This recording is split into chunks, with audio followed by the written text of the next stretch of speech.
శ్రీకాకుళం జిల్లాలో భారీ వర్షాలు కురుస్తున్నాయి. అర్ధరాత్రి నుంచి ఎడతెరిపి లేకుండా కురుస్తున్న వర్షాలకు జిల్లా వ్యాప్తంగా జనజీవనం స్తంభించిపోయింది. ఇప్పటికే శ్రీకాకుళం జిల్లాలో రెడ్ అలర్ట్ ప్రకటించారు. నాగావళి, వంశధార నదులకు వరద ముప్పు పొంచి ఉన్నట్లు అధికారులు తెలిపారు. 2 రోజుల పాటు జాలర్లు వేటకు వెళ్లవద్దని కూడా హెచ్చరించారు. అదే రోజు ఆదేశాలు కూడా జారీ చేశారు. మరోవైపు నదుల్లో వరద ప్రవాహం పెరుగుతూ ఉండడంతో నాగావళి, వంశధార నదుల పరివాహక ప్రాంతాల్లో అలర్ట్ ప్రకటించారు. లోతట్టు ప్రాంతాల ప్రజల్ని సురక్షిత ప్రాంతాలకు వెళ్లాలని సూచించారు. 2 రోజుల పాటు జిల్లాలో భారీ వర్షాలు పడే అవకాశాలున్నాయని వాతావరణ శాఖ హెచ్చరించింది.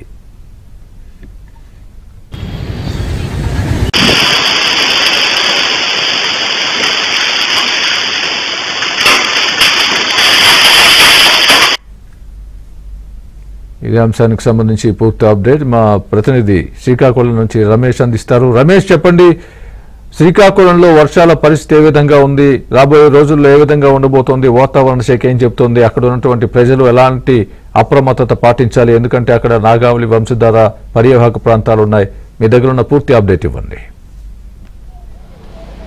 స్వామి, ఏదైతే బంగాళాఖాతంలో ఏర్పడినటువంటి వాయుగుండం తీవ్ర వాయుగుండంగా మారింది. ఇదే నేపథ్యంలో శ్రీకాకుళం జిల్లాలో నిన్న అర్ధరాత్రి నుంచి కూడా భారీ వర్షాలు నమోదవుతున్నటువంటి పరిస్థితి కనబడుతుంది. జిల్లాలోని ముఖ్యంగా తీర ప్రాంత మండలాల్లో ఇప్పటికే హై అలర్ట్ ప్రకటించారు. జిల్లాలో రెడ్ అలర్ట్ ప్రకటించారు. ఎందుకంటే మరో 2 రోజుల పాటు జిల్లాలో భారీ వర్షాలు కురుస్తాయనేటటువంటి వాతావరణ శాఖ హెచ్చరికల నేపథ్యంలో జిల్లా యంత్రాంగం అప్రమత్తమైంది. మనం చూడొచ్చు శ్రీకాకుళం పట్టణంలో ప్రస్తుత పరిస్థితి.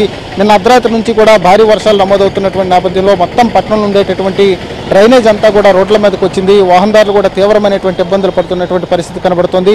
మొత్తం శ్రీకాకుళం పట్టణంలో ఉండేటటువంటి కాలనీలన్నింటిలో కూడా ఇదే రకమైనటువంటి పరిస్థితి ఉంది. ఎప్పటికప్పుడు మున్సిపల్ సిబ్బంది డ్రైనేజీలు క్లియర్ చేస్తున్నప్పటికీ కూడా మొత్తం కూడా జామ్ అయిపోయింది. రోడ్లపైకి వరద నీరు వచ్చి చేరినటువంటి పరిస్థితి మనం చూడొచ్చు. ఆటోలు, అదేవిధంగా వెహికల్స్తో వెళ్ళేటటువంటి ప్రయాణికులు ఎంత ఇబ్బంది పడుతున్నారో మనం గమనించవచ్చు. ఇదే రకమైనటువంటి పరిస్థితి మొత్తం రోజంతా కూడా కనిపిస్తుంది. శ్రీకాకుళం రోడ్లపైన మొత్తం వరద నీరంతా కూడా వచ్చి చేరింది. మరోవైపు శ్రీకాకుళం జిల్లాకు సంబంధించి నాగావళి, వంశధార నదులకు ఫ్లడ్ వచ్చేటటువంటి అవకాశం ఉందనేటటువంటి హెచ్చరికలు ఉన్నాయి. దీనికి సంబంధించి అటు నాగావళి, వంశధార నదులకు సంబంధించి అయితే ఆ 2 నదులకు సంబంధించినటువంటి పరిస్థితిని ఎప్పటికప్పుడు జిల్లా యంత్రాంగం పర్యవేక్షిస్తోంది. ఎందుకంటే అటు ఒడిశా, దక్షిణ ఒడిశాలో భారీ ఎత్తున వర్షాలు కురుస్తున్నాయి కాబట్టి అక్కడ ఫ్లడ్ వాటర్ అంతా కూడా నాగావళి, వంశధార నదులకు ఇన్ఫ్లో రూపంలో వచ్చేటటువంటి అవకాశం ఉంది కాబట్టి వాటిని కూడా ఎప్పటికప్పుడు అంచనా వేస్తున్నారు. ఈ నేపథ్యంలో అటు నాగావళి, వంశధార నదులకు సంబంధించి పరివాహక మండలాలు ఏవైతే ఉన్నాయో ఆ మొత్తం కూడా మండలాలు ఉండేటటువంటి రెవెన్యూ సిబ్బంది కానీ అదేవిధంగా మిగిలినటువంటి అన్ని శాఖలను కూడా సమన్వయం చేస్తూ ప్రజలకు అందుబాటులో ఉండాలని చెప్పి సూచించారు. దీంతోపాటు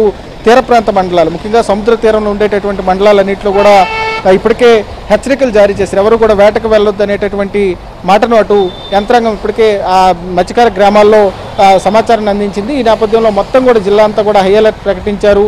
ఎక్కడికక్కడ డ్రైనేజెస్ పొంగుతున్నాయి, దాంతోపాటుగా కాలువలు కూడా పొంగు పొరులుతున్నాయి కాబట్టి వృద్ధులు, అదేవిధంగా చిన్నపిల్లలు ఎవరైనా రోడ్ల మీదకి వచ్చేటప్పుడు కొంత జాగ్రత్తలు పాటించాలి, దాంతోపాటుగా అప్రమత్తంగా ఉండాలనేటటువంటి హెచ్చరికలు చేస్తున్నారు. మొత్తం కూడా చూడొచ్చు, మనం జలదిగ్బంధంలో ఉందని చెప్పుకోవాలి. ఎందుకంటే వర్షం అస్సలు గ్యాప్ లేకుండా కురుస్తోంది. నిన్నటి నుంచి కూడా ఇదే వర్షాలు రేపు సాయంత్రం వరకు కొనసాగుతాయని చెప్పి వాతావరణ శాఖ హెచ్చరించింది కాబట్టి ఇంకా పరిస్థితి మరింత ఇబ్బందికరంగా మారేటటువంటి అవకాశం ఉంది. దీంతో